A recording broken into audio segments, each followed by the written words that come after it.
Welcome to our next tutorial on how to plan, draw and paint, this time a fantasy landscape. I will make this a two-part video tutorial, and the first video we're just going to do a fantasy landscape without a character. I am going to be more concerned in distinguishing three main areas: the foreground, the middle ground and the background.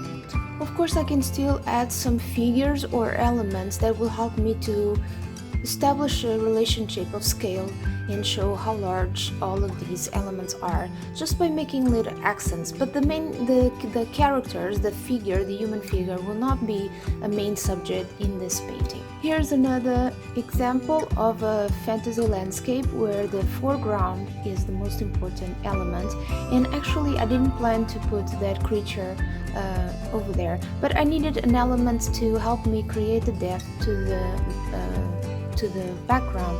So by adding this creature and leading the eye to the horizontal line, it helped me to make this become closer to the viewers. Here again, there's just for scale, because we don't know how large this mushroom city can be. We can see some human ships, and this will give you an idea how large the creature and the city are. Always start with what you know and the largest forms and areas. What message you want to convey? Is it daytime or nighttime?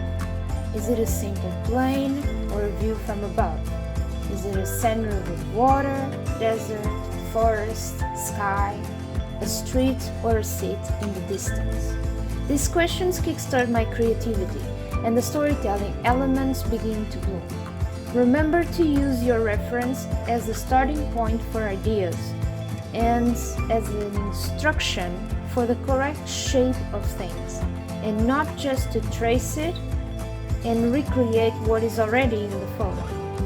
I was walking home from the craft shop when I came across this little garden and immediately saw these mushrooms as being part of my book Beyond the Cliff and Courage Chapters illustration. It's been a year since I published and illustrated a 42-chapter book with more than 250 illustrations in black and white. This was one of my favorite projects so far, and it felt really appropriate to celebrate it in my next painting. So let's look at our reference photo and decide which elements to keep and add. The storytelling is the most important part of an image that keeps the viewer captive.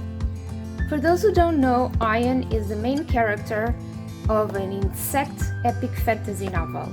He just got his wings, but they're not a reason to celebrate.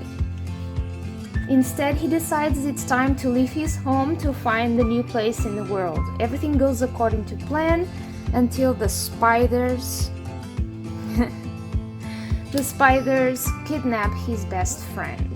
Now he joins others on his adventure, and I am going to focus on this part of the book when they have to cross the Perilous Mushrooms. So Ian, Valia and Toluro must decide, do they face the army of spiders or do they go across the Perilous mushroom?